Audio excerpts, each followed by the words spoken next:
Salut, il y a un sujet que j'aimerais te parler, c'est cette souffrance que l'on a sur ce parcours de flamme jumelle.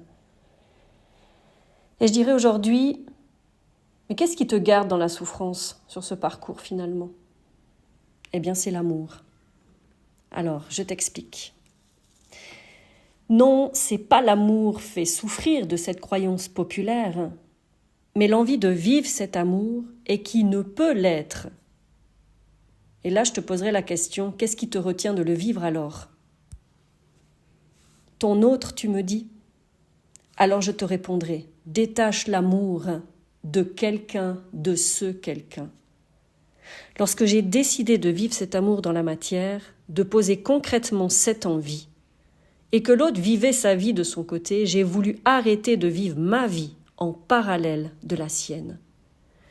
Mon objectif était d'expérimenter tout ce dont le parcours avait pu m'amener.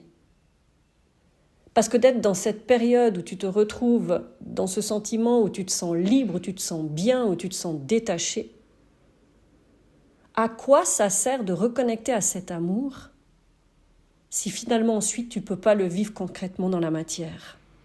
Appelons ça le couple sacré.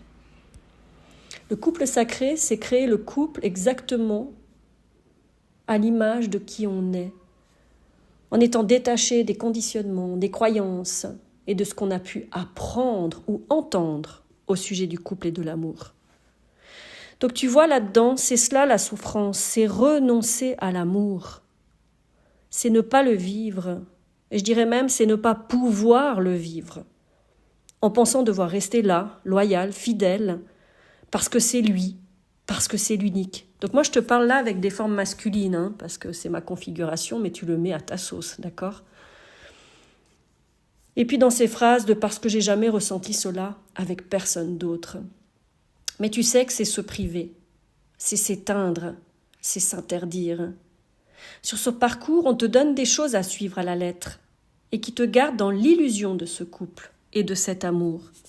Je dis illusion car c'est fantasmé et entretenu énergétiquement et non vécu dans la réalité. Cette relation n'existe pas dans le concret. Comme elle ne se vit pas, tu ne peux vivre cet amour finalement. Et si tu te détachais alors de l'amour de cet autre, que te reste-t-il ? Eh bien, je dirais la possibilité de l'expérimenter, de vivre la reconnexion avec cet amour de toi retrouvé grâce à cette histoire, d'attendre là que l'autre se réveille soi-disant ou qu'il prenne conscience que tu existes ou de qui tu es, t'enferme dans une non-existence et dans une résistance, et je dirais même plusieurs résistances. Tu bloques ces énergies innées d'amour en toi. Cette histoire a permis que tu te reconnectes à ce yin profond, Chaser Young, à cette part de toi fleur bleue, à ces ressentis subtils, à tout ce qu'on t'a empêché de vivre depuis l'enfance. Et aujourd'hui, tu préfères passer d'une existence plutôt vide d'avant la rencontre avec ton autre à cet amour qui reste en flottaison dans l'énergétique ? Moi, je dirais que ça, c'est les deux extrêmes en réalité. C'est-à-dire que la première extrême, c'est être déconnecté de ton cœur et de qui tu es. Et la deuxième, c'est déconnecté de ta vie et de ce que tu as à vivre, le cœur ouvert, sans retenue. Si l'autre ne veut pas, n'est pas prêt, ou se sent plus confortable dans une autre histoire ou autre chose, pourquoi restes-tu alors là dans l'attente ? Quand ce déclic arrive, que tu décides de vivre l'amour au grand jour, que tu poses cette intention, cette affirmation sans l'associer à quelqu'un, tu ouvres le champ de tous les possibles. Tu ne renonces plus à l'amour, tu ne t'interdis plus et tu te détaches de toutes les croyances, conditionnements mis sur la recherche d'un être unique, ultime à aimer. Ben oui, parce qu'il ne faut pas oublier que le yin dans son enfance, c'était un yin qui était très dans la rêverie, à la recherche de son prince charmant ou de la belle histoire à vivre, sans mentir. On était la plupart comme ça.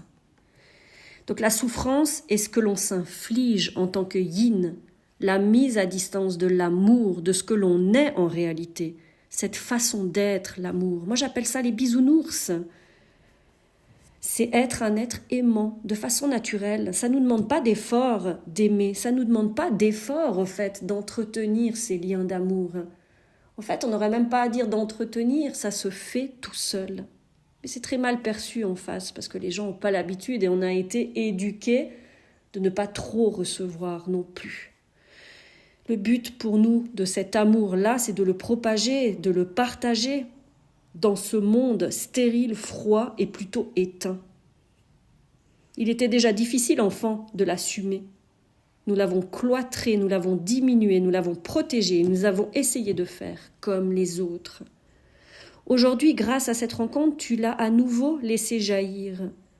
Alors, vouloir se l'interdire à nouveau, si l'autre n'en a pas envie, pourquoi ne pas s'offrir ce cadeau? Cette manière d'être amour, d'être dans les valeurs de cœur, c'est facile. Et comme je l'ai déjà dit avant, ça ne demande aucun effort, aucun contrôle.